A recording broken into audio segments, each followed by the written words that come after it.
To know thyself is the journey, is the question, is the command, is the purpose to get you to that point where you know yourself.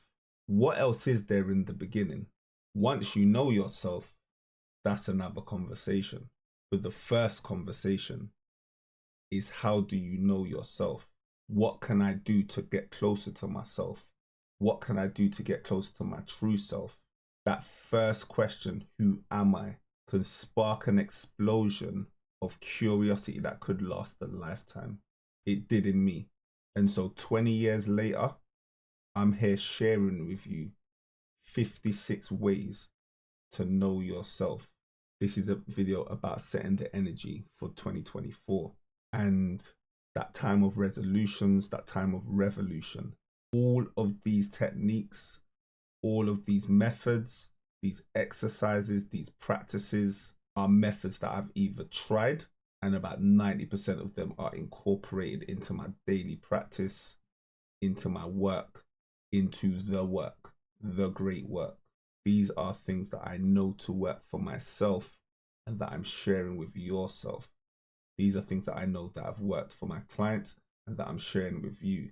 So for me, just looking at some of the channels that's out there, looking at some of the videos around this topic when I was doing my research, I didn't come across any videos that are going to go as wide as we do. Now, deep, that's a different question. This video is for the deep soul seekers. It's who I personally am looking to attract. That's who I'm looking to magnetize. That's the people that I'm looking to spend my time with. That's the people that I'm looking to break bread with. Now, by deep, what do we mean? We don't mean advanced. It has nothing to do with how much you know. This is more about how deep you go when you get that bit between your teeth. Are you curious enough where you want to get these answers and you're going to leave no stone unturned? Are you aggressive with that information, with that knowledge seeking? Will you go to the end of the universe to get that one nugget of information that can transform your life? That is the minds that I'm looking to build with. If you haven't been called selfish or narcissistic, then you're doing something wrong, in my opinion, because it means that you're people pleasing. I'm caveating that by saying at the beginning, in the beginning, when you're starting your spiritual journey, are you getting to a point where your sole focus is about knowing yourself, uncovering yourself, dealing with your trauma, to the point where your friends are saying, can you spend time with us? Where your family's like, oh, you're back into those books again. Oh, you're listening to those people again. Oh, what cult have you joined this time? What cult have you joined this time?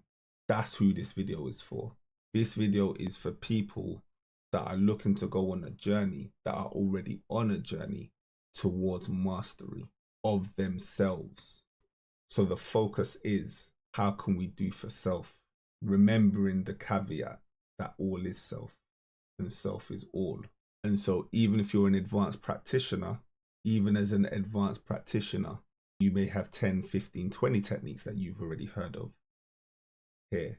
But what's the thing that's going to take us to that next level? As so long as we have breath, there is growth. And so I trust that this video motivates you enough to go deeper, to go wider if necessary, but to step into this energy with vigor, hunger, and aggressiveness, curiosity, and a desire for mastery. If that's you, you're going to enjoy this video. Sit back, get some water, do what you need to do, and let's keep it moving. In the introduction, as a preface, before we get into the 56 methods, one of the things to understand is that no system am I going to be really advocating, or there's not too many systems where I'm going to put on a pedestal which says this is the best one that you or everybody should be doing. In my years of study and practice, and also helping people, there is no one answer. There is no one size fits all. And one of the things that I've been to a fault helping people with is to understand their unique nature, to never give an answer that's off the shelf. Just know that Each one of these methods and techniques that I'm about to share with you today, probably 95% of them will take a lifetime to master. So some of them are one-off practices or just certain things that you do to get yourself into certain states. But many of these are exercises that you would repeat, where every single day they're going that one step deeper. So why am I doing this video? I've spent the best part of 4 years reverse engineering many of these systems, tens of these systems, to the point where I can put them in a tool, put them in an app, put them in a system where you can know yourself on a deep level. And so today I'm going to be sharing with you some of the insights that I've gained from looking into these systems. Now, again, it's only 2 minutes, and each one of these I could easily speak about for an hour. So just bear that in mind. And any questions that you have, you can hit me up in the chat. You can hit me up in the comment section and I will answer them. Or you can contact me via my link tree as well. So you've got 3 methods for decoding yourself. First method is a left brain thinking. So left brain requires your thoughts. It is more to do with your reasoning. It's more to do with your logic. So this would require more data-based approaches. Astrology would be a classic example of that, where you can look at the stars for long enough and be able to chart the motion and movement of the stars. And within that, you can then start to interpret different types of understandings about that particular system. So those systems rely on your logic.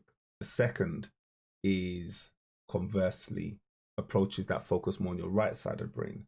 So this would involve things like mediumship and channeling. Again, all of these things I'll explain a bit later if you've never heard of them before. But all of these things involve you using your more creative, intuitive, divine nature directly. So it's more about direct experiences. In the middle, you've got interpretive. And so with these interpretive approaches, that would be something like tarot, would be a classic example, where you do have an understanding. You'll need to have a basic understanding, or at least some level of understanding of symbology, for example. But when you read a tarot card, you may read it differently each different time, because every single time would require a different type of insight based on where you are, your location, who you're doing that reading for, the question you asked it, so on and so forth. So these are the main 3 approaches to divination, and all 56 of these methods I've broken down into these 3 classifications. And so we start with the first one, which is interpretive. And so now we're going to focus on interpretive approaches. It's the biggest list. And so the thing about interpretive is that it's the hardest to know. It probably requires the deepest skill set from a knowledge perspective. So obviously it's logical. It requires reasoning. And so people who have, especially the older systems like astrology, which is thousands of years old, there's so many different ways to interpret. The body of work would fill a library very, very easily. And so from a time perspective, it can take you the most time to master. Now, I always teach that you should start with interpretive approaches. The reason being is very simple. It's the most dependable. It's by far the most dependable. The other 2 approaches are not dependable and are not reliable unless you get to a certain level of mastery or expertise where you can now rely on it.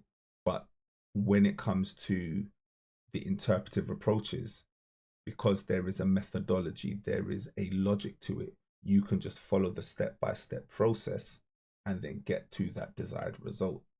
So if I was starting out in 2024 in spirituality, or if I was starting out in 2024 and I wanted to decode myself, the interpretive approaches would be where I would start. What you can do with interpretive approaches, especially in 2024, is you can put data into a website and within seconds get the results, get insights into you that you wouldn't have been able to gather outside of that information. Whereas with the other approaches, you could practice clairvoyance. You could practice certain things like clairvoyance or mediumship, and you could just fail. There is no guarantee, there is no time involved, because in order for you to tap into those things, you have to transcend time and space. And so that just makes it much more harder to master. There's three main ways in order to understand the divine language. So soul, our higher self, angels, all of these forces are always communicating with us. And these are the three ways in which to understand the divine language of God. And so the first one is number. It's probably the easiest. So if I was starting out in 2024 in decoding myself, I would start with something that was number based. There's only 9 numbers, and so it means that this is only so complex. The numerological approaches are many, but the most traditional one is numerology. You have to do your numerology. In numerology, there's about 8 different ways to decode yourself. And as I said, I'm covering about 4 per one. So for here, I'll just cover 4 of them. If you are going to buy a book on numerology, they may cover 10, 15, 20. But there's normally 8 classical ways to decode yourself based on your name and based on your date of birth. And so that's why the system is so simple, because everybody knows their name and most people know their date of birth. And just that level of simplicity makes it a great place to start. The first thing you want to do is you want to look at your life path number. If I'm looking to decode myself, I want to know where I'm going in life. What is the path that I'm looking to do? What is the path? What is my life purpose? And so I'm going to be looking for my life purpose. You get that through your birthday. So by adding up all of the numbers in your birthday, then reducing them below 9. So numerology bases itself on a reduction system where you reduce numbers. So for example, if I was born on the 17th is an 8, because 1 add 7 equals 8. If I was born on the 29th, you would say 2 add 9 equals 11, but 11 is also a master number. So the 3 main master numbers is 11, 22, and 33. And so those numbers you keep whole, you keep compound, as in double digits. But you can also then reduce it to the number 2, because 1 add 1 equals 2. So all you're trying to do is get below 9. And that is what the reduction system is in numerology. So that way you can basically do this stuff yourself with a pen and paper, or you can go to an app like mine. The second most important, and I would actually put these two on the same level of equal importance. So within our system, we cover all of these things, but we give special distinction. We go a bit more deep. We look at different areas with just the life path number. We look at a lot of correspondences with the life path number and the destiny number. And so the second one is the destiny number. What is your destiny number? So the destiny number is derived from your full name. In a future video, I'll definitely break down how you do this properly and the systems that you can use, because within numerology, there are many ways in which you can reduce your name to a number or a letter to a number. So in numerology, each letter equals a number, but how you derive one of those numbers, there's 2 main systems. So you've got Pythagorean, which reduces everything down to a 9, and it's a very logical based system. So A equals 1, B equals 2, C equals 3, so on and so forth. The second most popular is the Chaldean system. It's the oldest. The reason why I love this system is it works off of vibration, and everything is vibration. It's one of the universal laws. It's one of the universal laws of nature, is the law of vibration. But when it comes to the reliability of the system, it's a system that personally for me resonates with myself. And so L is 3, for example. L would equal the number 3. And so you would break down the full name. And so if you wanted to understand your destiny, you would break down your full name. So your first name means something, your middle name means something, and your full name means something. And they all mean different things. But combined together, they equal your destiny number. The third thing you want to do if you were decoding yourself is you'd want to know your personal year. So where am I this year? What are the things that are actually going to happen for me this year? What's the kind of energies and the environments that are going to relate to me this year? And so with that, we would actually have to, it's very similar. The way we calculate that is very similar to the life path number, but this time instead of your birthday, we replace it with the current year. That gives us a different number. And that number would be your personal year number. That will tell you about the energy that's resonating with you for that particular year. You've also got your soul's purpose number, your soul number, your soul's purpose number. This is based off of your name, but taken only your vowels. And so when you understand occult sciences, you'll understand that a lot of the ancient languages didn't always write with vowels. A lot of ancient languages didn't write with vowels. And so unless you knew the language from speech, you wouldn't necessarily know what vowel they were because the languages were consonant first. But the consonants are the letters that were revealed, whereas the vowels were hidden. So it speaks to the hidden aspect of yourself, the occult aspect of yourself. And so that would be another way in which to decode yourself. So that's the numerology based system. Like I said, that's where I would start if I was anybody. I'd start with numbers. It's the most simple, it's the easiest. And second thing I would do in order to understand myself, to understand the divine connection of self, is I would look at words. You would need to look at words. So we have numbers and then we have letters. For me, I feel like it is underrepresented in significance and importance. I have a personal affinity to words and always had a passion for words. Words are spells. Every single time you utter, every single time you speak, you are speaking something into existence. And so to understand the divine nature of words for me is more important than numbers. The reason why I would say it's more important than numbers is because you use it more. So in terms of a muscle, in terms of a spell, in terms of magic that we're manifesting into this universe, we're using words more than we do numbers. And one not so secrets to any type of divination system is that what we do is based on a consensus reality. This matrix, this simulation, this reality, this life is based on consensus. And so by the fact that we use it more means that for me, it holds more power. In my experience, there's not many websites that do it very well. There's not many people that I even really listen to. There's not many books. When you look at the numerology resources, in comparison to the Namerology resources, it pales in significance. And for me, it seems somewhat upside down now. If I'm telling people to obviously start in numerology, and then people then stick to numerology, become experts in numerology, I can see why there's so much, the volume of work is so massive. But as I said, for me, it just seems a bit disproportionate. And so one of the things that I've done is I've just noticed that there is a gap, and I've spent the last couple of years building a library, building a catalogue of ways in which to break down words, understand words, more deeper than what I'm seeing on any website or read in any book. And so that will definitely be one of those areas where I'm going to need to do a series. It can't just be one video. Literally, it will be a series. And so what is in a name? What is in a name? I would say everything. And so the segue from that is your destiny number, because your destiny number does require your full name, but it's about converting into words. When I'm speaking about Namerology, I'm actually, what does the word actually mean?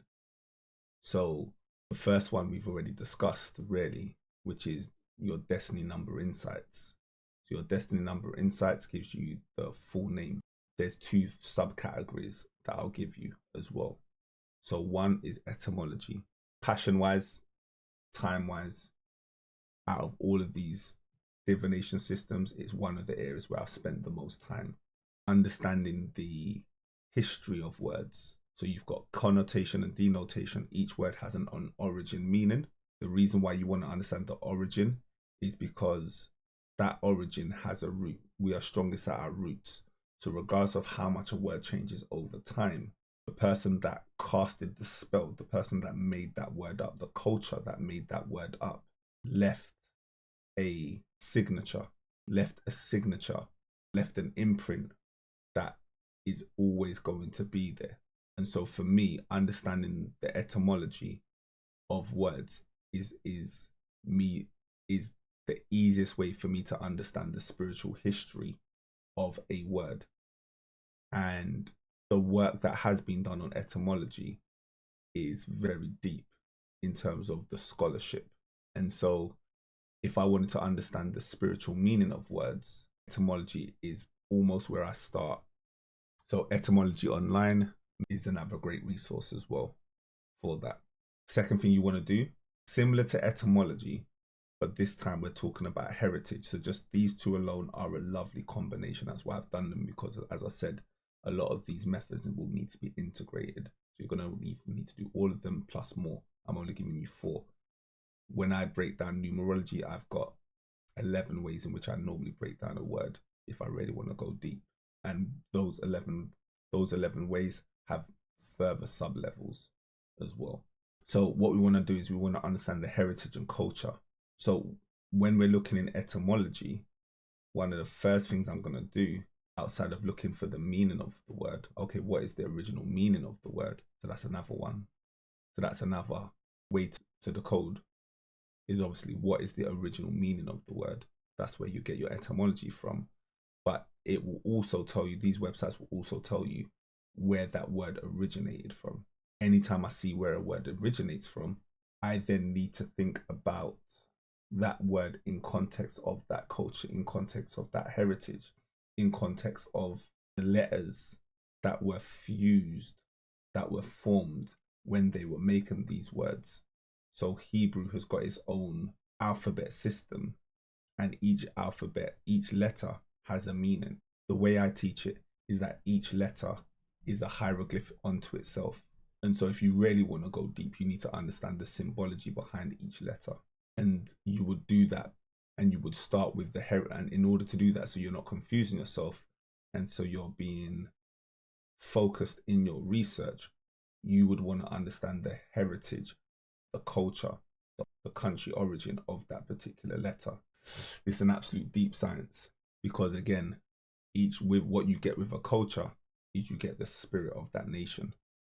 So what is the spirit of that nation that they infused, that they engraved into their words? So those are the 4 approaches for word-based systems. So you've got Namerology, and then you've got the Destiny Number Insights, which is a mixture of Namerology and Numerology. And then you've got the heritage and etymology also. The final way to decode yourself is through symbols. We think in symbols, we think in story, and those stories are based on symbols. So our brain works off of narrative, our brain works off of symbols, our brain works off of narrative, our brain works off of stories.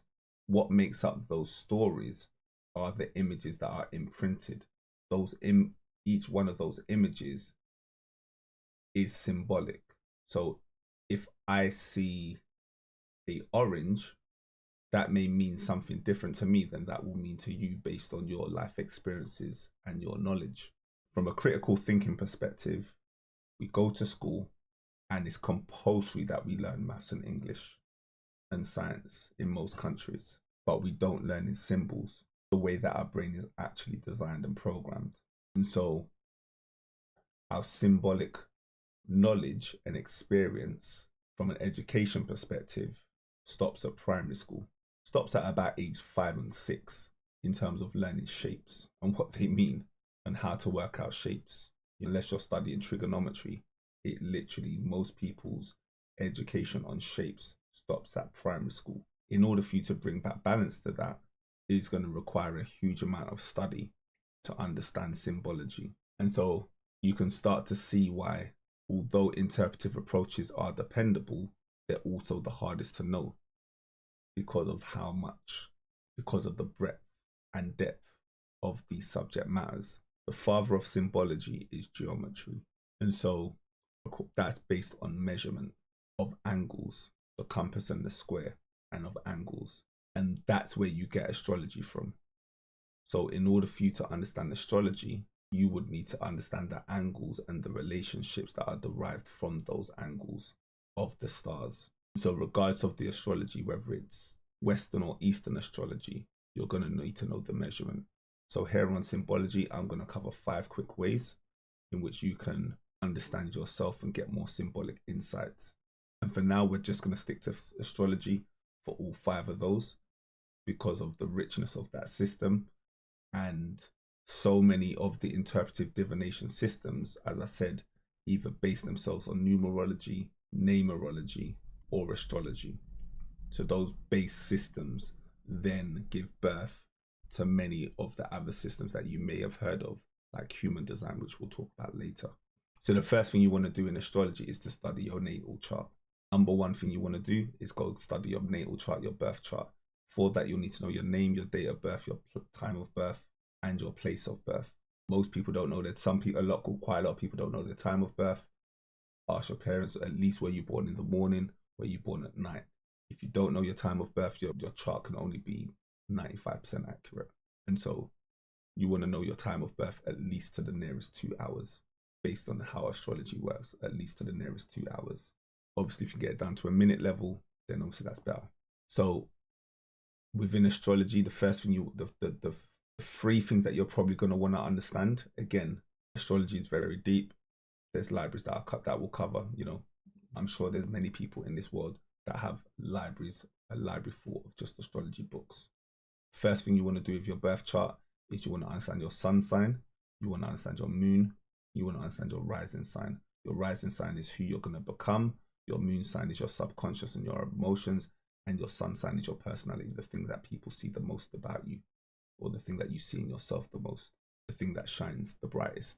So those are the 3 things that you want to cover. When people say that they are a certain sign, like I'm a Sagittarius, most of the time, you can probably bet 99% of the time that they're going to be referring to their sun sign. Somebody that calls themselves a Sagittarius, referring to themselves as their sun sign, is limiting themselves, I would say, by at least 95%, or at least 90% if I'm being generous. You calling yourself just a Sagittarius is only 90% of yourself. And so with astrology, we want you to go deeper. Astrology is so rich in at levels. You at least want to go 3 levels deeper. So you at least want to know your rising sign, which is who you're going to become or who you're growing into, and your moon sign, your emotions, which obviously has a major impact on who you are, your subconscious. If you want to get a bit deeper, the second symbolic insight you would want to do is you would want to understand the transits. So the transits are basically the motion. The transits is you tracking the motion of the stars. So go to any decent astrology website. It will tell you the daily motion of the stars. You can then put a transit. You can get your birth date. So you can look at your birth chart, and then you can look at the current chart, and then in a transit chart, you will basically be able to see the relationship of where you were born to where the stars are now. And from there, you can derive further impacts. The importance of understanding your transits, accurate data of how your energy is playing out now in this current day and time. So your natal chart gives you a snapshot of your energy for when you was born, and your transits, understanding your natal chart with your transit charts, gives you a chance to align those 2 different energies, or at least understand those 2 different energies, understand the relationship between those energies. Second, talking about relationships brings me to my next one, which is synastry studies. Synastry is basically understanding the relationships through astrology. So in astrology, you have something called aspects. So one of the easiest ways to do this, or one of the best places to start, is by understanding aspects.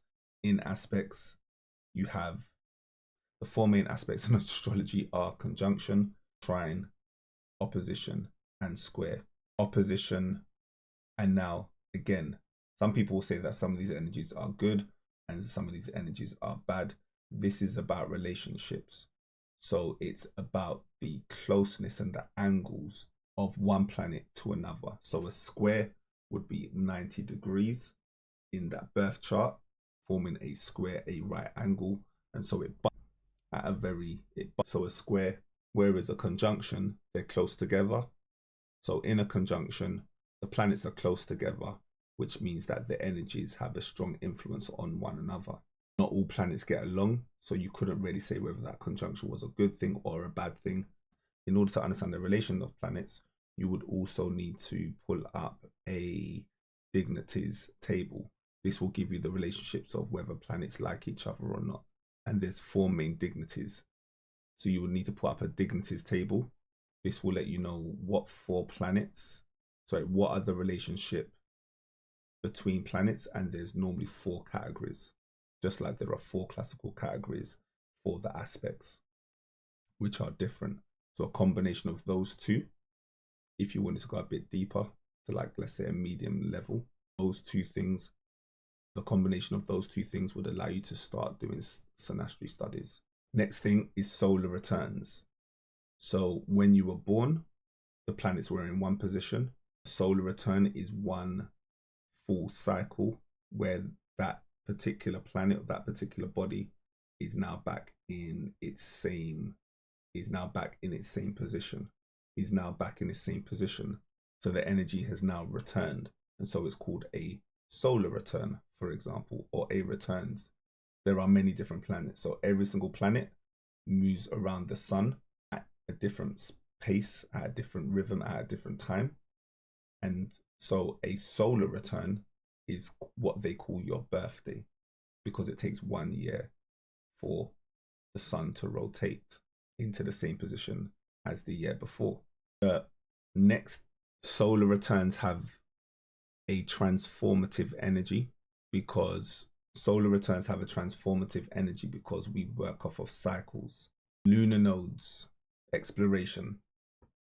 So looking at your lunar nodes, this is looking at the position of the moon. This takes into account the position of the moon, and this is often said to talk. This is often said to be one of the strongest indicators for your past life and your future life, for your past life and your soul purpose. So you want to look at your north node, which is up, which focuses on your soul purpose, and your south node, which will talk about your past life connections. And so you want to understand you would want to understand those 2 positions.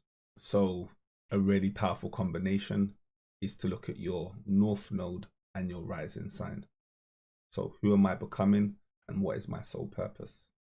That would be a very powerful combination to look at in your chart. So as I said, you've got words, numbers, and signs, or words, numbers, and geometry. So as I said, there's 3 main ways to, there's 3 main interpretive ways to decode yourself: words, numbers, and geometry. The intermediate level is being able to combine them, and there are systems which enable you to do that. One of the most popular ones of the last couple of decades is human design. So human design incorporates astrology, it incorporates the chakra system, and it incorporates I Ching. It does incorporate a few other things, but those 3 are dominant within human design.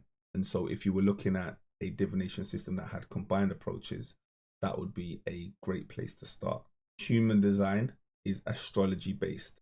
The second combined approach is Gematria or Gematria.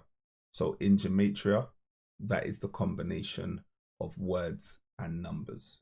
So this is about making sure that this is understanding the numerical meaning behind words.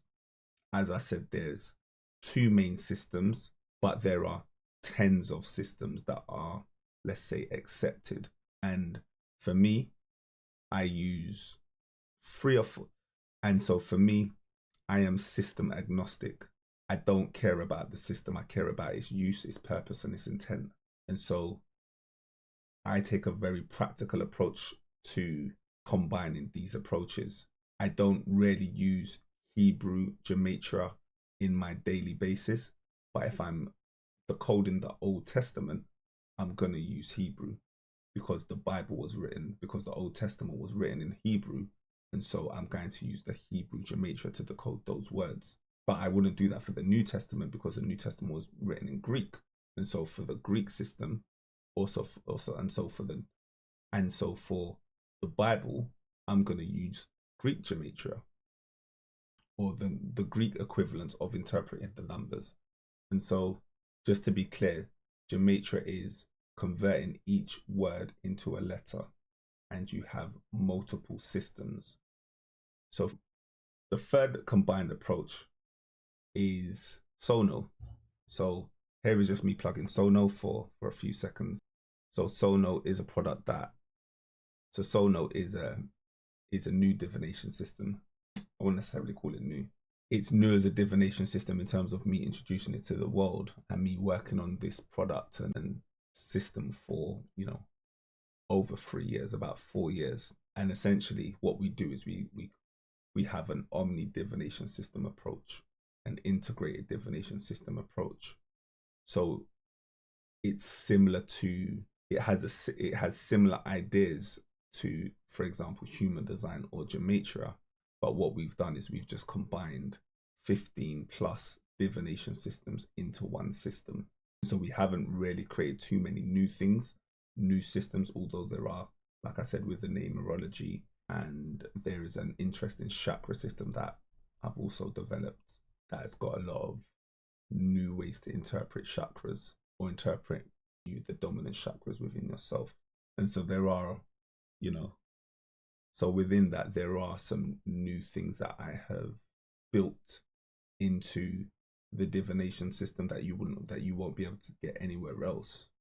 But primarily 99% of it is based on the methods that are derived from the other systems that you would be classical. So in numerology, I mentioned that there are 8 classical systems in numerology.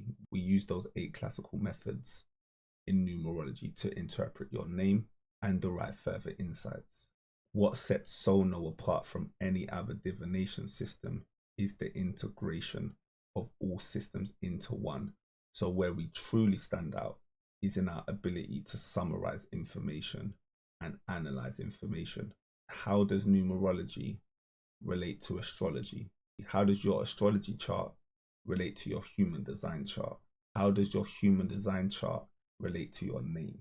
There is no other system on the planet that synthesizes and integrates information to our level.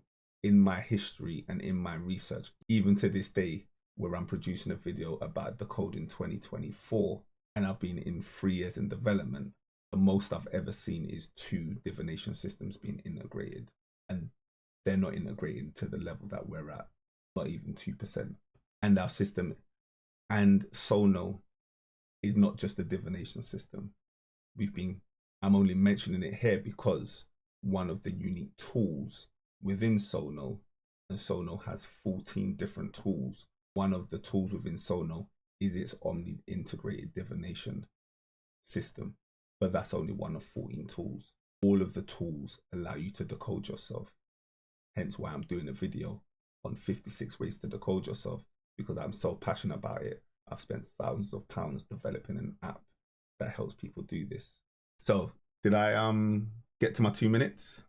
Did I go over 2 minutes for Sono? Or was that too much of a plug? So did I go over 2 minutes for Sono, or was that too much of a plug? I don't know. Okay, yeah, cool, good. All right, let's continue. So in all seriousness, you want to be able to combine approaches. So this is a video on how to decode yourself, and we're respecting beginners. We're respecting people that have just started the journey. People that are, how you move beyond the beginner stage is by combining them, to understand that not one system is in particular any better than any other system, but one system may be better for you. And that's the key. Can you work out the system that is best for you, or systems that's best for you? I can't just work off of one system. For years I would at least have 3 to 4. I would work off of 3 to 4 different systems in the video. And so I hope you enjoy, but I hope you decode more than anything. For me, as I said, there is nothing more important than knowing yourself. Once you know yourself, then you can obviously then apply yourself. You can then live in your divinity, but the first step is to know yourself. And so I had to do this video as one of my first videos as I, present this information on YouTube and social media platforms. And so I implore you to go deep. I encourage you to go deep. I hope that there was enough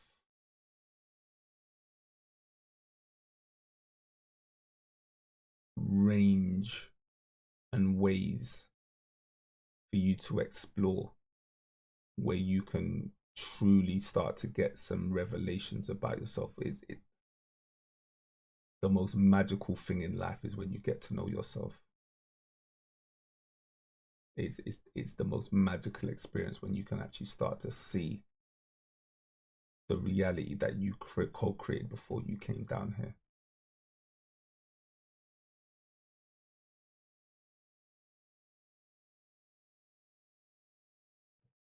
And so for anyone that wants any readings, anyone that wants to hit me up, you've got my Linktree app in the description. It's got my contact details. There's a link to my Calendly, or there's a link to my calendar where you can book a free 10-minute session.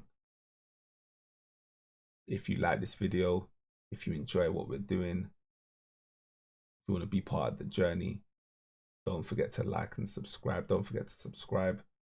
Don't forget to like,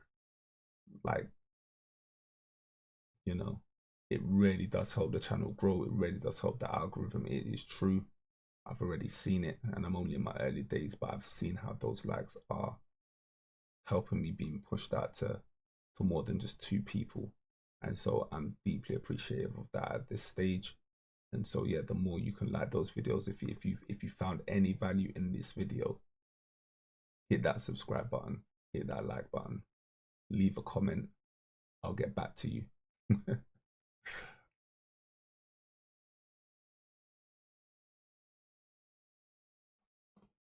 But yeah, like I said, half of it, especially in terms of the inductive methods, one of the things that we didn't cover was psychometric testing. A way to decode yourself would be through psychometric tests. And our app has over 15 ways in which to decode yourself from a psycho-spiritual perspective, from a psychology perspective, from a personality perspective as well. So we marry that with the divination as well, with divination systems, with over 15 divination systems. So there's about 15 different tools and methods to decode yourself and more.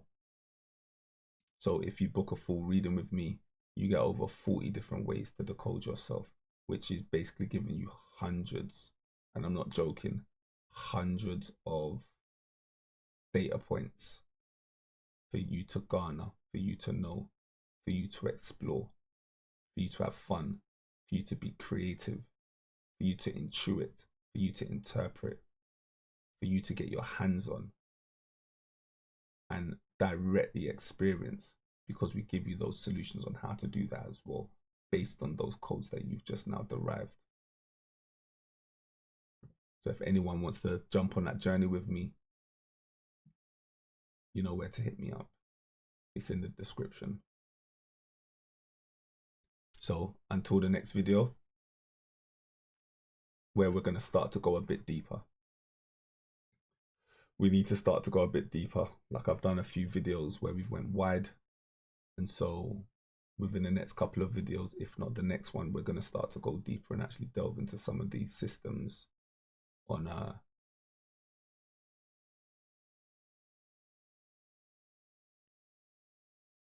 deeper level.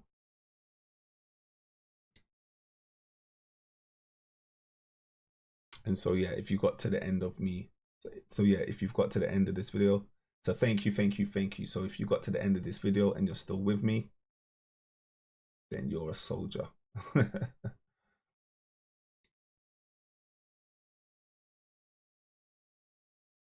And so if you've got to the end, so if you've got to the end of the video and you're still with me, then you're a deep soul seeker. And so I think, I thank you for connecting. I thank you for engaging. I thank you for your intention.